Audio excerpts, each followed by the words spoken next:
नमस्कार साथियों, स्वागत है आपका YouTube channel PS education hub में। और आज हम मॉड्यूल 14 जो है निष्ठा प्रशिक्षण का, इसका जो कोर्स है विद्यालय शिक्षा में नई पहलें, इसके प्रश्नोत्तरी को हम देखेंगे और किस प्रकार आपने इस कोर्स को पूर्ण कर लिया होगा। जो प्रश्नोत्तर किए होंगे तो आप यहाँ पर प्रश्नोत्तर मिला सकते हैं कि आपने किन प्रश्नों का सही उत्तर दिया एवं किन प्रश्नों का उत्तर गलत दिया। साथ में ये प्रश्नोत्तरी आप याद भी रखें, जैसे पोस्ट टेस्ट में इस प्रकार के प्रश्न आए तो आप कर सकते हैं। तो पहला प्रश्न यहाँ पर है कि समग्र शिक्षा किन वर्गों में शामिल है? कक्षा 1 से 12वीं तक, कक्षा 1 से 9 तक, कक्षा 1 से 7 तक, पूर्व विद्यालय से 12वीं तक। तो ये हमारे ऑप्शन है। तो पूर्व विद्यालय से 12वीं तक का जो ऑप्शन रहेगा वो यहाँ पर सही रहेगा कि समग्र शिक्षा जो है वो पूर्व विद्यालय से 12वीं तक शामिल है।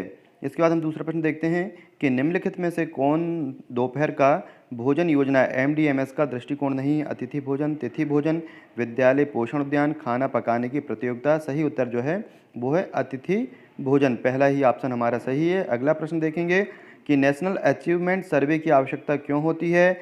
देश की जनसंख्या का आकलन करने के लिए, शिक्षक के ज्ञान का आकलन करने के लिए, सीखने के परिणामों का आकलन करने के लिए, बच्चे के ज्ञान का आकलन करने के लिए। तो यहाँ पर जो है नेशनल अचीवमेंट सर्वे की आवश्यकता होती है सीखने के परिणामों का आकलन करने के लिए। जो तीसरा ऑप्शन है यहाँ पर सही है। हम तीसरे को क्लिक करते हैं, फिर आगे बढ़ते हैं। हमारा अगला प्रश्न है समग्र शिक्षा एक एकीकृत योजना है जिसमें सरकार की 3 पूर्ववर्ती प्रायोजित योजनाएं हैं।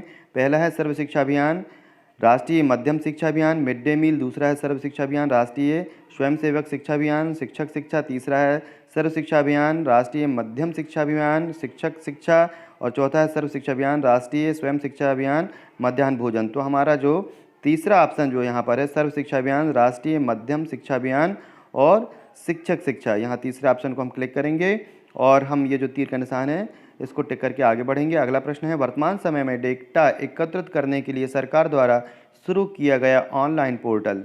तो जो डेटा एकत्र करने के लिए जो पोर्टल चालू किया गया है गवर्नमेंट के द्वारा ऑनलाइन पोर्टल, वो है यूडाइज शिक्षा के लिए एकीकृत जिला सूचना प्रणाली। हमारा जो पहला ऑप्शन है इसको हम यहाँ पर क्लिक करेंगे और हमारा पहला ऑप्शन यहाँ पर सही रहेगा। इस पर हम क्लिक करके और फिर हम आगे बढ़ते हैं। अगला प्रश्न रहेगा हमारा प्रारंभिक स्तर पर राष्ट्रीय उपलब्धि सर्वेक्षण NAS किन कक्षाओं में बच्चों की सीखने की उपलब्धि का आकलन करने के लिए है? तो पहला ऑप्शन है कक्षा 3 से 9 तक, कक्षा 1 से 9 तक, 10वीं तक और कक्षा 3, 5, 8। ये पहला ऑप्शन सही है, कक्षा 3 से 9 तक। अगला प्रश्न है कि समग्र शिक्षा योजना के मुख्य घटक हैं पूर्व विद्यालय शिक्षा, समावेशी शिक्षा को बढ़ावा देना, पढ़े भारत, बढ़े भारत, आत्मरक्षा प्रशिक्षण, खेल इंडिया, मिल इंडिया। यहाँ पर जो 6 ऑप्शन है यहाँ पर हमारा जो है, तो जो हमारे ऑप्शन दिए हैं इनमें कौन कौन से आप विकल्प सही हैं? तो पहला, दूसरा, तीसरा, चौथा, पांचवा वाला जो सेकंड नंबर का है वो सही है। अगला प्रश्न देखते हैं स्कूल शिक्षा से संबंधित सभी जानकारी प्रदान करने हेतु देश भर के 15 लाख स्कूलों को जोड़ने के लिए शिक्षा मंत्रालय द्वारा शुरू किया गया जो पोर्टल है वो दीक्षा पोर्टल, जिज्ञासु पोर्टल, कार्तवीर पोर्टल या सगुन पोर्टल। सही ऑप्शन हमारा सगुन पोर्टल है, क्योंकि स्कूल शिक्षा से संबंधित जानकारी प्राप्त करने के लिए जो है 15 लाख स्कूलों के लिए सगुन पोर्टल चालू किया गया है। और इसको क्लिक करके आगे बढ़ेंगे। राज्यों और संघ राज्य क्षेत्रों में समग्र शिक्षा की कार्यान्वयन संस्था कौन सी है? कार्यान्वयन संस्था राज्य कार्यान्वयन समिति, राज्य का खजाना, राज्य का वित्त विभाग, राज्य परियोजना निदेशक का कार्यालय। तो हमारा सही उत्तर रहेगा राज्य कार्यान्वयन समिति। इसको हम यहाँ पर टिक कर देंगे और हम यहाँ से फिर आगे बढ़ते हैं। हमारा अगला प्रश्न है निम्नलिखित में से कौन सा भारत में समावेशी शिक्षा के इतिहास में एक मील का पत्थर है? सर्व शिक्षा अभियान 2000, national means cum merit scholarship 2008, Eklavya model आवासीय विद्यालय 1998, राष्ट्रीय माध्यमिक शिक्षा अभियान 2009। हमारा सही आंसर रहेगा सर्व शिक्षा अभियान 2000। पहला ही ऑप्शन हमारा सही है, इसको हम क्लिक करेंगे। सर्व शिक्षा अभियान 2000, उसको क्लिक करके आगे का प्रश्न हम देखेंगे। और इस प्रकार हमने पूरे प्रश्न सबमिट यहाँ कर दिए हैं और 10 में से 10 हमने किए हैं, क्वेश्चन कोई भी स्किप नहीं किया। इसके बाद हम सबमिट बटन को दबाएंगे।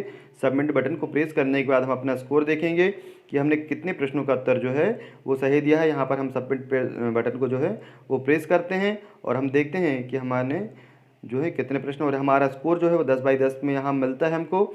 यदि आपके कोई प्रश्न गलत होते हैं तो आप रेडियो बटन दबा करके पुनः यहाँ पर इस प्रश्नावली को, प्रश्नोत्तरी को फिर से कर सकते हैं। वीडियो अच्छा लगा तो लाइक शेयर जरूर करें। इस चैनल पर नए हैं तो चैनल को सब्सक्राइब कर लें, जिससे आने वाले समस्त पोस्ट टेस्ट प्रश्नोत्तरी आपको यहाँ पर उपलब्ध हो सकेगी।